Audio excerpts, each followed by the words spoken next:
राधे राधे मित्रों, आप सभी का हमारे YouTube चैनल रोहित पाराशर जी पे हार्दिक स्वागत और अभिनंदन है। मित्रों, आज की इस वीडियो में मैं आप लोगों को जो सूतक होता है, जगना शौच अथवा मरना शौच में सूतक परिवार के लोगों को कितने दिन का लगता है और जो पीढ़ी होती है 5वीं पीढ़ी, 7वीं पीढ़ी, 10वीं पीढ़ी, इन लोगों को कितने दिन का सूतक लगता है। अगर कोई छोटा बच्चा है, अगर वो गत हो जाता है, उसकी मृत्यु हो जाती है, तो परिवार के लोगों को कितने दिन का सूतक लगेगा। गर्भ में कोई बालक है, गर्भस्थ शिशु है, अगर वो नष्ट हो जाता है तो कितने दिन का सूतक लगेगा। और कोई व्यक्ति बाहर रह रहा हो, उसको सूतक की जानकारी नहीं है, और जब उसे जानकारी होगी तब उसको कितने दिन का सूतक लगेगा। नाना प्रकार के सूतक से संबंधित कितने विभ्रम होते हैं, जानकारी का अभाव होता है तो लोग भ्रमित रहते हैं। उसको इस वीडियो में मैं दूर करने का प्रयास करूंगा। तो वीडियो को आप पूरा देखें ताकि सही जानकारी आपको प्राप्त हो सके। और ये मैं मनमुखी बात अपने मुंह से नहीं कहूँगा। जैसा कि आप जानते होंगे कि मरना शौच में गरुड़ पुराण का श्रवण कराया जाता है। हालांकि गरुड़ पुराण वास्तविक रूप से उसमें 18,000 श्लोक हैं, लेकिन जो गरुड़ पुराण का एक अंश है, एक भाग है प्रेत कल्प जिसे कहते हैं, जिसमें 16 अध्याय हैं, उसी का वाचन किया जाता है। और उसी प्रेत कल्प के आधार पर मैं आप लोगों को निर्णय दूंगा। वो पुस्तक मेरे पास है, गीता प्रेस से प्रकाशित होती है। बहुत ही स्पष्ट और सुंदर रूप में ये प्रकाशित देखिए होता है। अगर स्क्रीन पे आपके देख रहा होगा तो इसी पुस्तक के माध्यम से जो इसमें लिखा हुआ है वही जानकारी मैं आप लोगों को प्रदान करूंगा। तो वीडियो को आप पूरा देखें। आपसे निवेदन रहेगा कि वीडियो पूरा देखें, वीडियो को बिल्कुल भी भगाइएगा मत। अगर आप स्किप करके देखते हैं तो महत्वपूर्ण जानकारी से आप वंचित रह जाएंगे। और वीडियो अगर अच्छा लगेगा तो आप लाइक करिएगा, अपने विचार कमेंट बॉक्स में रखिएगा, वीडियो को शेयर भी करिएगा और यूट्यूब चैनल रोहित पाराशर जी को सब्सक्राइब भी करिएगा। तो इसमें पुस्तक में इसको अपने भगवान नारायण अपने वाहन गरुड़ जी को ये पूरा वृत्तांत है वो बतला रहे हैं, समझा रहे हैं, इस कथा को श्रवण करा रहे हैं। तो भगवान के द्वारा यह स्पष्ट रूप से जो भी बातें हैं वो भगवान के द्वारा कही गई है। तो आप लोग ध्यानपूर्वक सुनिएगा। भगवान ने हालांकि इसमें कहा है कि सभी लोगों को 10 दिन का सूतक कलयुग में लगता है। हालांकि 13वें अध्याय में सूतक का निर्णय दिया हुआ है, और इसमें 13वें अध्याय के 6वें श्लोक में कहा है भगवान ने कि ब्राह्मण 10 दिन में, क्षत्रिय 12 दिन में, वैश्य 15 दिन में और शूद्र 1 मास में शुद्ध होते हैं।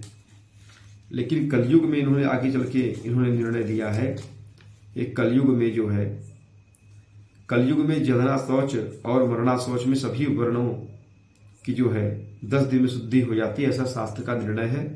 इसी अध्याय में 13वें अध्याय में ही जो 19वां श्लोक है उसमें उन्होंने आगे चल के भगवान ने कहा है कि 10 दिन में सभी वर्णों की शुद्धि हो जाती है। हालांकि 12वें दिन के बाद ही लोग शुद्ध माने जाते हैं। 10 दिन में मुंडन संस्कार इत्यादि सब कार्य उनका तो हो जाता है, बाल बन जाता है। लेकिन जब तक घर में गौरी गणेश का पूजन नहीं हो जाता है और इत्यादि जो कार्य होते हैं, सपिंडन इत्यादि कार्य जब तक संपन्न नहीं हो जाता है तब तक सूतक समाप्त नहीं माना जाता है व्यवहारिक दृष्टि से। और तो इसमें भगवान ने कहा है कि अपने कुल के लोग चौथी पीढ़ी तक के बांधव होते हैं। अब देखिए, मैं कुल के बारे में बताने जा रहा हूं कि चौथी पीढ़ी, 5वीं पीढ़ी, 7वीं पीढ़ी, 10वीं पीढ़ी के लोग कितने दिन में शुद्ध होते हैं। तीनों में भगवान ने 13वें अध्याय के 8वें श्लोक में भगवान कहते हैं कि चतुर्थे 10 रात्रम, मतलब चौथी पीढ़ी तक के लोगों को 10 दिन का सूतक लगता है। 10 रात्रियों के बाद उनकी शुद्धि होती है, चौथी पीढ़ी तक के लोग। और उसके बाद कहते हैं कि 5वीं पीढ़ी के लोग 6 रात्र में शुद्ध होते हैं। मतलब 5वीं पीढ़ी के लोगों को 6 दिन का सूतक लगता है। छठी पीढ़ी के लोगों को 4 दिन, 7वीं पीढ़ी के लोग 3 दिन, 8वीं पीढ़ी के लोग जो है 1 दिन, 9वीं पीढ़ी के लोग 2 प्रहर। 2 प्रहर का मतलब 6 घंटा। 1 घंटे 1 दिन में जो है 1 दिन रात में 8 प्रहर अष्टप्रहर होते हैं। तो 8 प्रहर होता है तो 1 प्रहर 3 घंटे का होता है, तो 2 प्रहर का मतलब 6 घंटे में जो है 9वीं पीढ़ी के लोग जो है 2 प्रहर में शुद्ध होते हैं। और 10वीं पीढ़ी के लोग जो है वो स्नान मात्र से उनकी शुद्धि हो जाती है। मरणा शौच और ज्वरना शौच दोनों में जो है वो स्नान मात्र से शुद्ध हो जाते हैं। कौन? 10वीं पीढ़ी के लोग। और उसके पहले के लोगों को जो है कुछ कुछ जो है सूतक लगता है, जैसा कि मैंने अभी आप लोगों को बतलाया। पुनः आप श्रवण कर लीजिए। चौथी पीढ़ी तक के लोगों को 10 दिन का, 5वीं पीढ़ी के लोगों को 6 दिन का, छठी पीढ़ी के लोगों को 4 दिन का, 7वीं पीढ़ी के लोगों को 3 दिन का, 8वीं पीढ़ी के लोगों को 1 दिन का, 9वीं पीढ़ी के लोगों को 2 प्रहर का मतलब 6 घंटे का, और 10वीं पीढ़ी के लोग जो है स्नान मात्र से शुद्ध हो जाते हैं। उसके पश्चात भगवान कहते हैं कि देशांतरगतः कश्चित। देशांतर मतलब जो कोई व्यक्ति अगर बाहर रहता हो, देश में अपने रहता हो, कोई कार्य की वजह से गया हो, विदेश में रहता हो कोई काम करने के लिए, अगर उसको जो है उसके कुल, अपने कुल के जनना शौच या मरणा शौच का विषय का समाचार उसे 10 दिन के अंदर अगर वो सुनता है तो 10 रात्रि बीत जाने में जितना समय शेष रहता है उतने समय के लिए उसे अशौच होता है।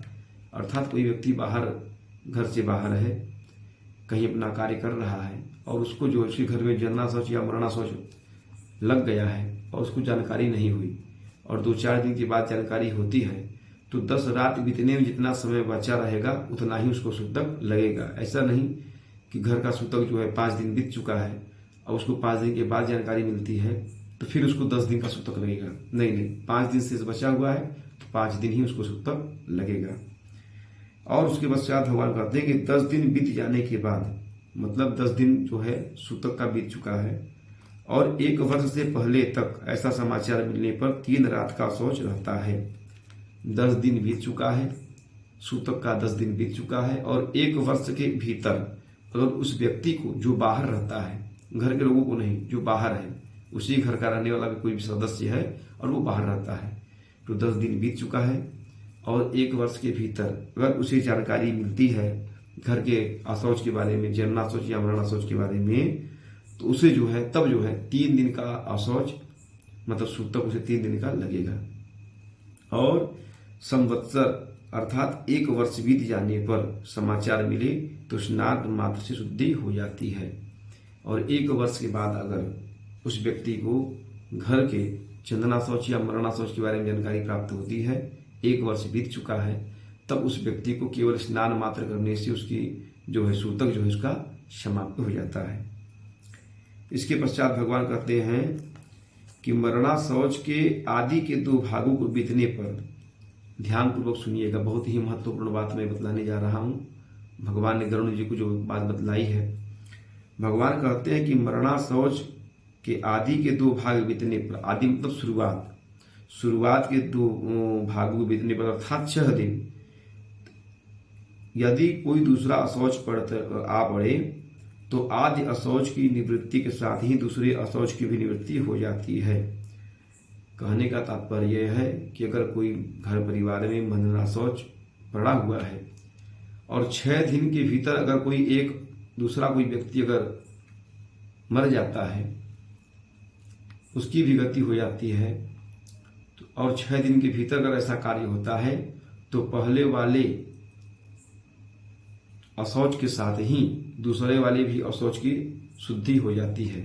मतलब कि जो पहला मरणा शौच है उसका कार्य चल रहा है और 6 दिन के भीतर अगर कोई दूसरा अशौच आ पड़ता है तो पहले वाले के साथ ही उसका भी क्रियाकलाप सब संपन्न हो जाएगा। 10वें दिन दूसरे वाले भी अशौच की शुद्धि 10वें दिन हो जाएगी और पिंडदान इत्यादि सभी कार्य जो है उसके साथ पहले वाले के साथ ही दूसरे वाले का कार्य हो जाएगा 6 दिन के भीतर। परंतु उसके पश्चात अगर 6 दिन के ऊपर हो जाता है तब फिर जो है अलग अलग दोनों की क्रियाकलाप होनी चाहिए। फिर कहते हैं किसी बालक की दांत निकलने तक मतलब दांत निकलने से पूर्व अगर जो है मृत्यु हो जाए, अर्थात उसके अंतिम संस्कार के बाद स्नान करने पर अगर दांत निकलने से पूर्व ही किसी बालक का जो है मृत्यु हो जाती है, तो अंतिम संस्कार के स्नान करने के बाद, अंतिम संस्कार आपने किया और जो है स्नान कर लिया, उसके पश्चात चूड़ाकरण मतलब मुंडन संस्कार अगर उसका हो जाता है तो 1 रात का सूतक लगता है। व्रतबंध होने पर, व्रतबंध मतलब यज्ञोपवीत होने पर 3 रात का सूतक लगता है। और व्रतबंध के पश्चात मृत्यु होने पर 10 रात का शौच होता है। मुंडन होने के पश्चात, मुंडन के हो जाने पर 1 रात का, व्रतबंध होने पर 3 रात का और व्रतबंध के पश्चात जो है 10 रात का शौच होता है। अगर यज्ञोपवीत संस्कार संपन्न हो गया है बालक का तो जो है 10 दिन का सूतक अवश्य रूप से लगेगा। और जब किसी भी वर्ण की कन्या की मृत्यु जन्म से लेकर 27 मास मतलब 27 महीने की अवस्था तक हो जाए तो सभी वर्णों में सामान्यतः सद्य अशौच निवृत्ति हो जाती है। 27 महीने की अगर कोई बच्ची है, अगर उसका अशौच हो जाता है, मरण हो जाता है, तो स्नान मात्र से जो है तुरंत जो है अशौच की निवृत्ति हो जाती है, सूतक जो है समाप्त हो जाता है। लेकिन उसके बाद कहते हैं इसके बाद वागदान पर्यंत तक 1 दिन का, मतलब वागदान कहने का मतलब शादी आपने कहीं तय किया है, वर वर्ण जो आप करते हैं, तो आपने कन्या का वर्ण करने का संकल्प कर दिया कि मैं इस वर के साथ जो है अपनी कन्या का विवाह करूंगा, तो आपने कहीं अपनी वाणी दे दी है, वागदान करने का तात्पर्य यह है। तो उस समय तक अगर इसके पश्चात वागदान पर्यंत तक 1 दिन का और इसके बाद अथवा बिना वागदान के भी सयानी कन्याओं की मृत्यु होने पर 3 रात्रि का अशौच होता है, यह निश्चित है। कन्या बड़ी हो गई है, आपने वागदान कर दिया है, कहीं विवाह तय कर दिया है, अथवा वागदान नहीं भी किया है, अगर कन्या सयानी है तो 3 रात का अशौच होता है। लेकिन वागदान के अनंतर कन्या की मृत्यु होने पर विवाह आपने तय कर दिया है और वर का वर्ण भी आपने कर लिया है, होने पर पितृकुल और वरकुल दोनों को 3 दिन का अशौच लगता है। और कन्यादान हो जाने के बाद, मतलब विवाह हो जाने के बाद आपने वागदान कर दिया है, कन्या का विवाह तय कर दिया है, तब अगर कन्या की मृत्यु होती है तो दोनों पक्ष को, वर पक्ष को भी और पिता के पक्ष को भी जो है 3 दिन का सूतक लगेगा। लेकिन अगर कन्यादान हो गया, लड़की का आपने विवाह कर दिया, उसके पश्चात अगर कन्या के साथ ऐसी दुर्घटना घटती है तो केवल पति कुल को ही जो है वो अशौच लगेगा, मतलब सूतक लगेगा, पति कुल को ही सूतक लगेगा कन्यादान के पश्चात। और 6 माह के अंदर गर्भस्राव हो जाने पर जितने माह का गर्भ होता है उतने दिनों में शुद्धि होती है।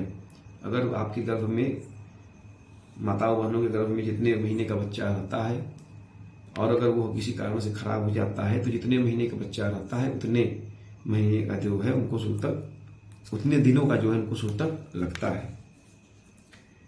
और इसके पश्चात जो है कलयुग में जनना शौच और मरणा शौच सभी वर्णों की 10 दिन में शुद्धि हो जाती है, ऐसा शास्त्र का निर्णय है, जो कि मैंने आपको बता दिया है। हाँ, मरणा शौच में आशीर्वाद, किसी को आशीर्वाद देना या आशीर्वाद लेना, देव पूजा, देवताओं का पूजन करना, प्रत्युत्थान मतलब अगर कोई व्यक्ति आया हुआ है, आप यहाँ मरणा शौच पड़ा हुआ है तो आप खड़े होकर के स्वागत करना कि आइए आइए, आपका बहुत बहुत स्वागत है इत्यादि कार्य जो है। अभिवादन, पलंग पर शयन और किसी अन्य का स्पर्श नहीं करना चाहिए। ये जो है नियम बतलाया कि सूतक में ये कार्य नहीं करना चाहिए। और क्या नहीं करना चाहिए? इसी प्रकार से मरणा शौच में संध्या नहीं करनी चाहिए। संध्या, दान, जप, होम, स्वाध्याय, पितरों का तर्पण, ब्राह्मण भोजन और व्रत नहीं करना चाहिए। जो व्यक्ति सूतक में नित्य नैमित्तिक अथवा काम्य कर करता है, जो भी बतलाया, मैंने अभी बतलाया कि देवताओं का पूजन, संध्या, तर्पण इत्यादि कार्य जो व्यक्ति करता है, अगर सूतक काल में भी करता है तो उसके द्वारा पहले किए गए नित्य नैमित्तिक आदि कार्य विनष्ट हो जाते हैं। मतलब उसके पहले आपने जो भी पुण्य का कार्य किया है सभी नष्ट हो जाते हैं अगर आप मरणा शौच में पूजा पाठ और स्वाध्याय, संध्योपासन, तर्पण इत्यादि कार्य करते हैं तो आपने पहले जो ये सब कार्य किया है, जो पुण्य आपको प्राप्त है, सभी पुण्य जो है विनष्ट हो जाते हैं। तो मित्रों, अब जो है मुझे लगता है कि जानकारी आपको प्राप्त हो गई होगी। हालांकि इसमें बहुत कुछ निर्णय दिया हुआ है, लेकिन मुख्य रूप से इस वीडियो को बनाने का एक ही उद्देश्य था कि सूतक काल का निर्णय, किसको कितने दिन का सूतक लगता है, कब सूतक लगता है, तो इत्यादि जो निर्णय गरुड़ पुराण में दिया हुआ था प्रेत कल्प में, मैंने आप लोगों को दे दिया। आशा करता हूँ कि जानकारी अच्छी लगी होगी, और अगर कोई बात समझ में न आई हो तो आप कमेंट बॉक्स में कमेंट करिएगा, मैं अवश्य रूप से आपको बताऊंगा, उसका निर्णय दूंगा। और जानकारी अगर अच्छी लगी हो तो वीडियो को लाइक जरूर करिएगा, और वीडियो को अधिक से अधिक लोगों के बीच में शेयर भी करिएगा, और यूट्यूब चैनल रोहित पाराशर जी को सब्सक्राइब करिएगा। पूरा वीडियो देखने के लिए आप लोगों का बहुत बहुत धन्यवाद। जय जय श्री राधे।